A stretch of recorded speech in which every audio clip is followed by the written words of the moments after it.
가슴에 손을 얹고 고백하도록 하겠습니다. 말씀은 하나님의 능력입니다. 말씀은 예수님이십니다. 예수님은 나를 보내십니다. 모든 곳에서 모든 곳으로.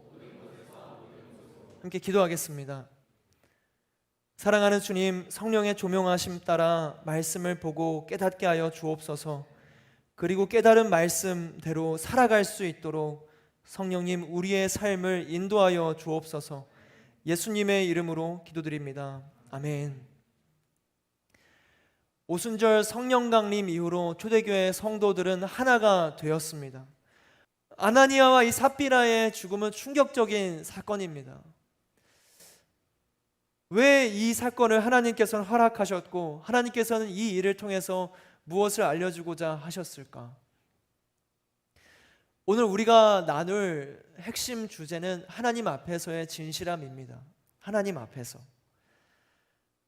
아나니아와 삽비라의 문제는 거짓말이었어요. 그들에게도 사실 믿음은 있었거든요. 생각해 보세요. 그 당시에 그리스도인들은 어떤 포지션이었나요?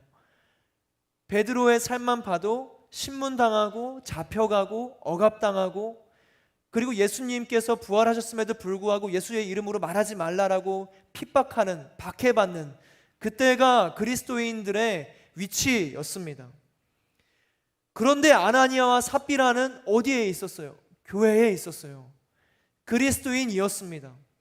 그리고 심지어는 자신의 재산을 팔아서 일부라도 바치려고 하던 그런 어떤 열정이 있는 신앙인의 모습처럼 보이는 거예요. 믿음이 없다고는 할 수 없는 것 같아요, 아나니아와 삽비라를 보면.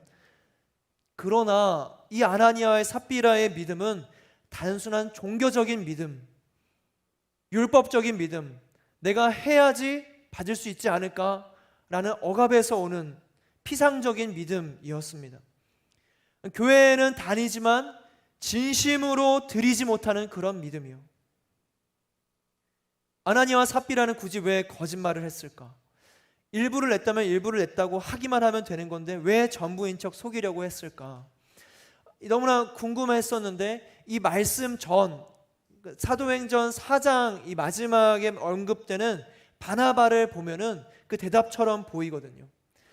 저번 주에 우리 함께 나눴었죠. 바나바는 어떻게 했죠? 자기 밭을 팔아서 헌금을 했습니다. 그의 본래 이름은 요셉이었는데 사람들은 그를 바나바라고 별명을 지어서 불렀어요. 위로의 아들이다 라는 것이었죠. 그가 많은 사람들에게 존경을 받고 저 사람이랑 있으면 위로를 받는다, 저 사람은 참 위로의 아들이다 라고 이제 칭찬할 정도로 인정받던 사람이 바나바였습니다. 존경받는 사람이었죠. 그런데 그 바로 다음에 등장하는 인물이 누구예요? 바나바 다음 바로 등장하는 인물이 지금 아나니아와 삽비라인 겁니다. 극단적인 대조를 이루고 있어요. 아나니아와 삽비라 부부도 바나바처럼 재산을 팔았어요. 그들도 바나바처럼 존경을 받고 싶고 사람들에게 더 좋게 보이고 싶고 인정받고 싶고 어쩌면 대단한 사람으로 칭찬받아서 여겨져서 나에게도 어떤 별명이 생기지 않았을까라는 기대감이 있지 않았을까요? 그래서 자신들이 재산의 전부를 바친 것처럼 저희는 전부를 바치면서 전부예요 이렇게 바쳤겠어요? 아나니아와 삽비라가? 지금 이들의 일부만 내면서 전부를 바쳤던 맥락을 보면 아주 전부입니다. 저는 그런 연기를 하면서 바쳤을 것 같더라고요. 저희는 이거 없어도 괜찮습니다. 하나님만 영광 받으시면 됩니다. 이런 말을 하면서 드리지 않았을까요? 그런데 이들은 바나바와는 달랐습니다. 일부만을 드렸어요. 다른 사람들에게 어떻게 보일까? 다른 사람들은 나를 어떤 모습으로 이야기할까? 그 다른 사람에 대한 시선이 이 아나니아와 삽비라 가운데 있었다라는 거죠. 비교의식이 있었습니다. 그리고 사탄은 바로 이 마음의 틈으로 들어가 아나니아와 삽비라에게 거짓을 종용하는 거예요. 사람들을 신경 쓰지 않았으면 돈 낼 필요가 있나요? 전부를 냈다고 거짓말할 필요가 있나요? 그냥 내고 마는 거죠. 내가 냈다라고 보이고 싶은 거예요. 보이고 싶은 거. 그 타인을 의식하는 비교의식 속에서 그 틈이 벌어지고 균열나고 그곳으로 사단의 거짓의 음성이 나왔던 겁니다. 생각해 보면 거짓은 언제나 타인과 동행해요. 혼자 있을 때 거짓말 해본 적 있으세요? 혼자 침대에 누워가지고 나는 사실 왕이야. 그런 거짓말 할 필요가 없지 않아요? 나 자신은 나 스스로 속일 수 없잖아요. 혼자서는 거짓이 필요 없습니다. 그런데 다른 사람이 인식될 때 거짓말을 하게 되는 거예요. 거짓은 대상을 동반합니다. 사단은 바로 이러한 비교의식을 이용하는 거예요. 하나님보다 다른 사람들을 의식하게 합니다. 그렇게 되면요, 어떻게 되느냐? 우리의 영혼은 열등감에 빠지거나 교만에 빠지게 되어 있어요.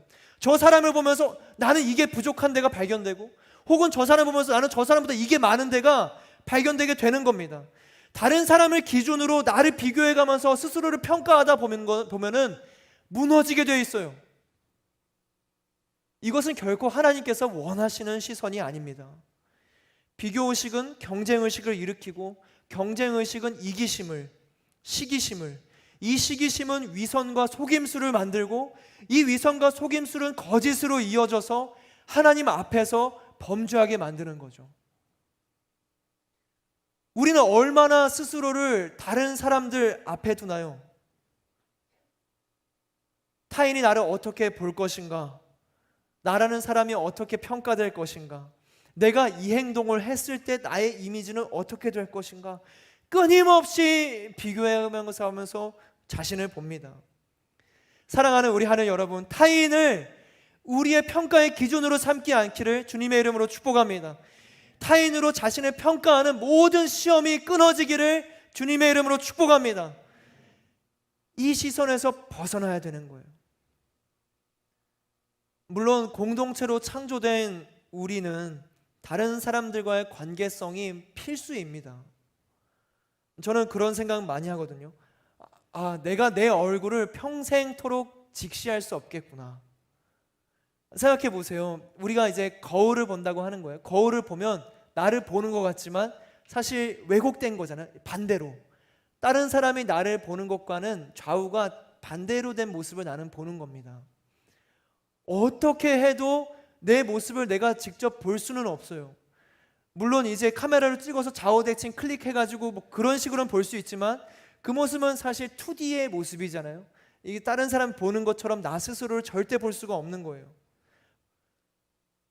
타인이 나를 온전하게 봐줄 수 있습니다. 그러나 다른 사람 앞에 나를 두는 것이 하나님 앞에서 나를 두는 것보다 먼저 된다면, 다른 사람의 시선이 하나님 앞에서의 시선보다 더 중요해지게 되면은 거기서 거짓이 시작되는 거예요. 거기서 시작되는 겁니다. 아나니아와 삽비라가 바로 그런 사람들이었죠. 하나님 앞에서보다 사람들 앞이 중요했기 때문에 일부를 전부로 속였습니다. 일부를 전부로 속이는 거짓된 과장과 허황된 포장이 저와 여러분의 인생에서 사라지기를 소망합니다. 끊어져야 되는 부분인 거죠. 저는 이번 말씀을 보면서 개인적으로 거짓이라는 주제에 대해서 하나님께서 어떻게 보실까 이런 생각을 더 깊게 했습니다. 궁금해지더라고요. 사실 이 선의의 거짓말 이 표현에 대해서 하나님은 어떻게 보실까? 우리 그리스도인들은 선의의 거짓말에 대해서 어떤 자세와 입장을 취해야 될까? 고민이지 않으세요? 그리고 좀 더 생각해 보면 연기하는, 우리 공동체 안에도 배우들 출신들이 꽤 있으신데 연기하는 분들이 계시는데 그들을 비하하는 건 아니라 생각해 보면 이 연기라는 게 어떤 거짓을 베이스로 하는 거지 않나? 막 이런 생각도 드는 거죠.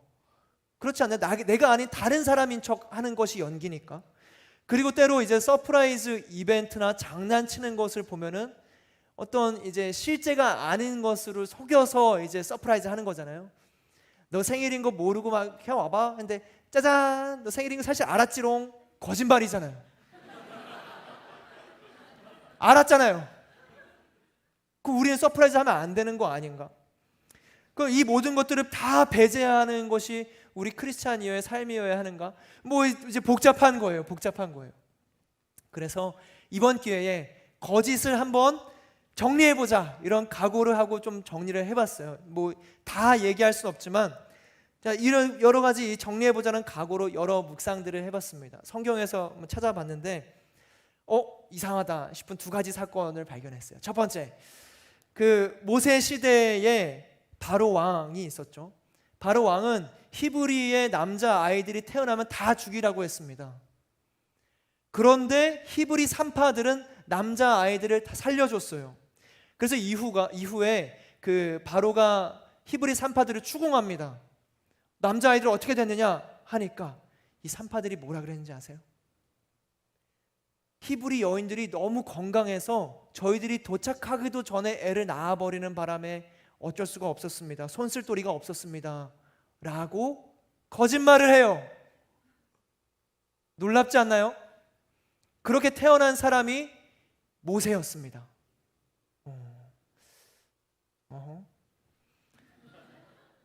물음표 찍히는 거죠.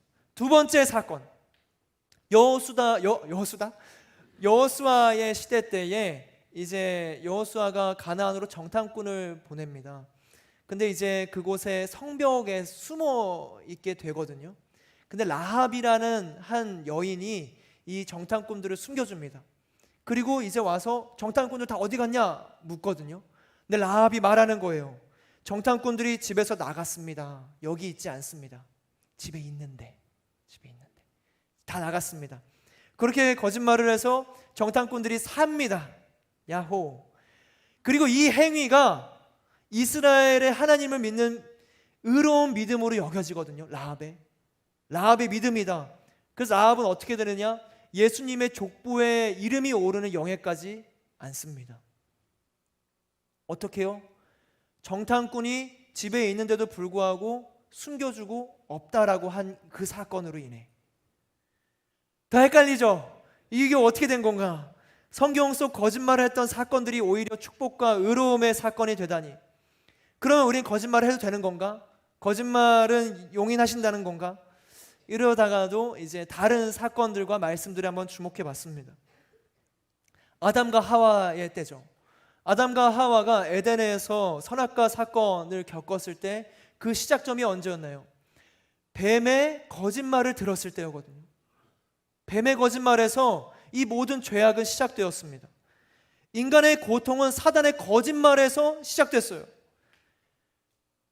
그리고 자신이 에서라고 속이던 야곱은 그 거짓말로 가족들과의 관계가 끊어졌습니다.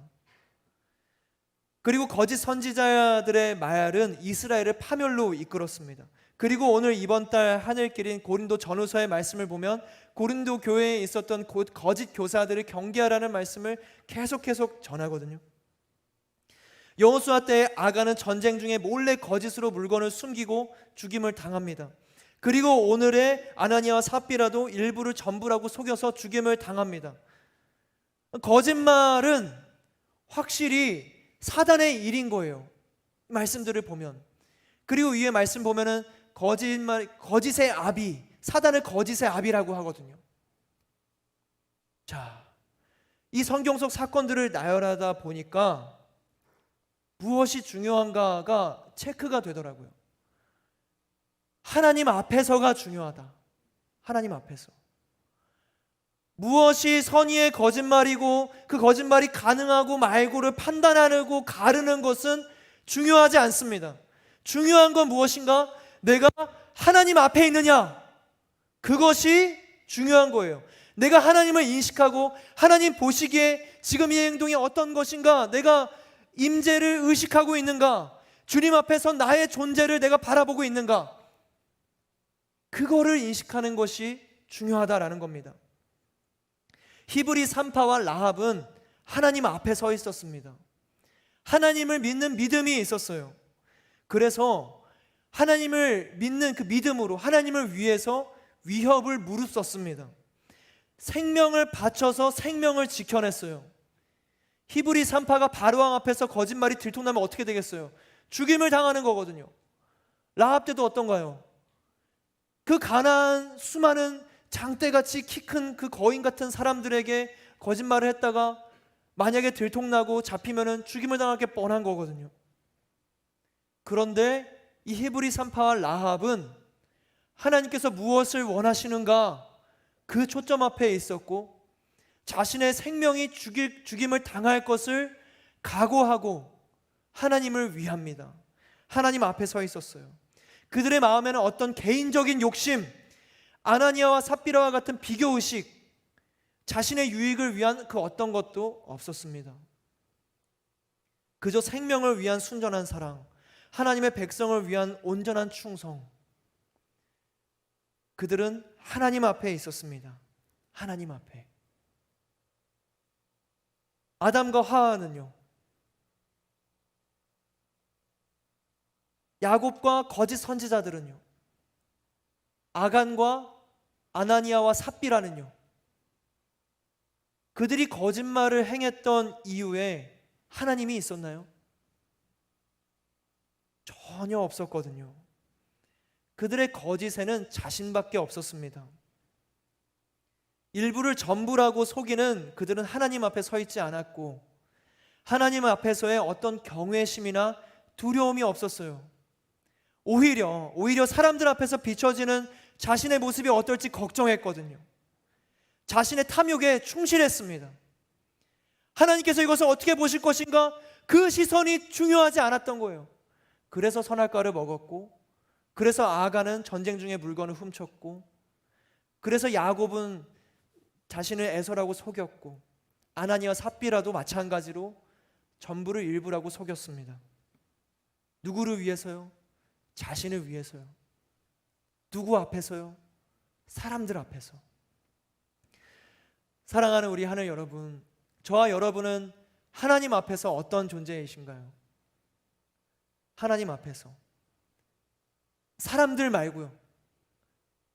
사람들이 여러분을 어떻게 보는가, 뭐라고 평가하고 뭐라고 바라보고 어떤 얘기를 하는가, 그거 말고요. 다 배제하고 하나님 앞에서 어떤 존재인가. 여러분의 마음과 삶의 방향성, 하나님 앞에서 어떻습니까? 여러분의 신앙생활과 아무도 보지 못하는 그 순간에 하나님 앞에서 어떠세요? 하나님 앞에서 어떤 마음으로 살아가고 계시나요? 하나님 앞에서 진실되기를 주님의 이름으로 축복합니다. 여호와를 경외하고 그 명령을 지키는 거예요. 우리가 앞에 서야 하는 하나님은 어떤 분이신가? 또 말씀을 보면서 봤거든요. 하나님과 거짓과의 관계, 신명기 32장 4절의 말씀 함께 읽을까요? 시작. 그는 반석이시니 그가 하신 일이 완전하고 그의 모든 일이 정의롭고 진실하고 거짓이 없으신 하나님이시니 공의로우시고 바르시도다. 민수기 23장 19절의 말씀 또 한번 읽겠습니다. 시작. 하나님은 사람이 아니시니 거짓말을 하지 않으시고 인생이 아니시니 후회가 없으시도다. 어찌 그 말씀하신 바를 행하지 않으시며 하신 말씀을 실행하지 않으시랴. 로마서 3장 4절의 말씀 같이 읽겠습니다. 시작. 그들의 불신앙이 하나님의 신실하심을 무효화시키겠습니까? 결코 그럴 수 없습니다. 사람은 다 거짓말쟁이라 해도 하나님은 진실하십니다. 아멘. 하나님은 완전하시고 정의로우시고 진실하시고 거짓이 없으십니다. 하나님께서는 사람이 아니시기에 말씀을 이행하십니다. 거짓말을 하지 않으세요. 우리의 불신앙이 하나님의 신실하심을 무효화할 수 없고, 우리의 거짓이 하나님의 진리를 꺾을 수 없습니다. 하나님 앞에서 숨길 수 있는 것은 아무것도 없습니다. 예수님께서도 마찬가지죠. 예수님께서는 십자가로 향하는 모든 길을 다 아셨어요. 모든 고통을 다 아셨습니다. 그러나 그 길을 걸어가셨어요. 십자가를 지셨습니다. 정의와 진실과 사랑으로 끝까지 우리를 위하셨습니다. 우회로를 찾지도 않았고 고통을 피하려 거짓을 행하거나 숨지도 않으셨습니다. 예수님께서는 누구보다도 진실되게 그 길을 걸어가셨어요. 십자가의 길을. 그러니 사랑하는 우리 하늘 여러분, 이 하나님의 성품을 닮아 하나님 앞에서 진실되기를 주님의 이름으로 축복합니다. 정직해지는 거예요. 모든 거짓된 포장을 다 벗어 던져버리고 솔직하세요. 아나니아와 삽비라의 사건은 일부를 전부라고 속이면서 하나님께서 모르실 거라는 그 기만에서 비롯됐거든요. 그 교만 속에서 일어났습니다. 조금 아까워서 그런 거였다면, 일부만 내고 싶다면 하나님 앞에서 그 아까워하는 마음을 내비추고, 주님 좀 아까워서 일부만 내빕니다, 토로하면 되는 거거든요. 자신의 탐욕스러운 마음을 회개하면서 드리면 되는 거거든요. 그리고 일부를 드린다면 주님 내가 정말 일부만 드립니다 했으면 되는 거거든요. 정직하게, 솔직하게, 진실되게 하나님 앞에서요. 그러면 되는 겁니다. 요즘 시편에 그 큐티를 하다 보면은 너무한데 이런 소리가 요즘에 좀 절로 나오더라고요. 왜냐하면 이 시편 예를 들어 44편에 고백하기를 이런 이야기를 하나님 앞에서 하는 거예요. 주께서 주의 백성을 헐값에 넘기시니 주께는 돈벌이도 되지 않습니다. 약간 이런 말투지 않겠어요? 주께서 주의 백성을 헐값에 넘기시니 주께 돈벌이가 되겠어요? 막 이런 약간 화가 난, 원망스러운, 주께서 우리를 이웃의 비난거리가 되게 하시고 주변 사람들의 조롱거리가 되게 하셨습니다. 그게 하나님이세요? 막 보면서 센데? 진짜 약간 세잖아요? 우리가 주의 돈벌이밖에 안 돼. 막 이런 말, 세다. 이렇게 솔직해도 되나? 근데 괜찮다는 거예요. 그렇게 정직해도 괜찮습니다. 진실돼도 괜찮습니다. 이 정직한 마음이 성경이 되었어요. 하나님께서는 우리가 진실되기를 원하십니다. 많은 것을 바치고 많은 일을 하고 엄청난 일을 하기를 기다리고 계시는 게 아니에요. 조금만 하더라도 진실되게, 과부의 두 렙돈처럼 솔직하고 정직하게. 한 가지의 예화로, 저희 한 번쯤 예화를 들어보신 분이 있으실 텐데, 저희 아내가 굉장히 솔직한 사람이거든요. 그래서 이제 기도를 할 때도 굉장히 솔직해요. 그래서 저와 아내가 이제 연애 5년 하고 결혼 4년까지 쭉 하면서 지금 9년 동안 한 번도 거의 빠짐없이, 싸운 날들은 빼고 한 번도 빠짐없이 했던 게 핑퐁 자기 전에 기도하는 거였거든요. 그때 이제 기도하는데, 저희 이제 아내가 기도하는데, 사랑하는 하나님, 저희 밖에 있는 식물이 죽어가는 것 같아요. 과습인지 아니면 말라가는지 모르겠습니다. 이런 얘기를 하는 거예요. 저랑 손잡고. 저는 거기에 대해서 아멘할 수도 없고, 예 주님 하는 것도 이상하고 그냥 듣고 있었죠. 그러다가 이제 그 당시가 이제 솔로몬의 큐티가 있었을 때인데, 딱 그러는 거예요. 이제 큐티 말씀이 생각났는지, 주님 솔로몬은 행복했을까요? 그럴 수 있잖아요. 행복했을까요? 진짜 행복했을까? 저도 같이 고민하면서 기도하는 마음이다가 아내가 그러는 거예요. 바로 예수님의 이름으로 기도드립니다. 아멘. 진짜 아직도 생생해요. 그 충격. 열리는 결말 기도. 솔로몬은 행복했을까요? 예수님의 이름으로 기도드립니다. 아멘. 그걸 왜 예수님의 이름으로 기도해? 잘 모르겠다. 그런데 그렇게 기도하는 거죠. 솔직하게 있는 모습 그대로, 주옵소서, 하시옵소서, 그 사극체를 쓸 필요도 없어요. 혼자 기도하실 때 그냥 기도하는 거예요. 그냥 기도하는 겁니다. 내 안에 어떤 더러움과 어두움과 욕망과 탐욕과 사람들에게 말하기 부끄러운 일들까지 내 안에 있을 수 있잖아요. 그것을 하나님 앞에서는 숨기지 마세요. 아나니와 삽비라를 보고 여러분 숨겼을 때 어떻게 됐어요? 죽음을 향해 갔던 거거든요. 완전하고 대단하고 완벽할 필요가 없습니다. 숨김없이 기도하는 거예요. 우리 마지막으로 11절의 말씀 같이 읽어보실까요? 11절의 말씀 함께 읽겠습니다. 시작. 온 교회와 이 일에 대해 소문을 들은 모든 사람들은 큰 두려움에 사로잡혔습니다. 이 일을 들은 사람들이 두려움에 사로잡혔어요. 아나니아와 삽비라의 사건은 사람들에게 큰 두려움이 됩니다. 우리에게도 마찬가지 아닌가요?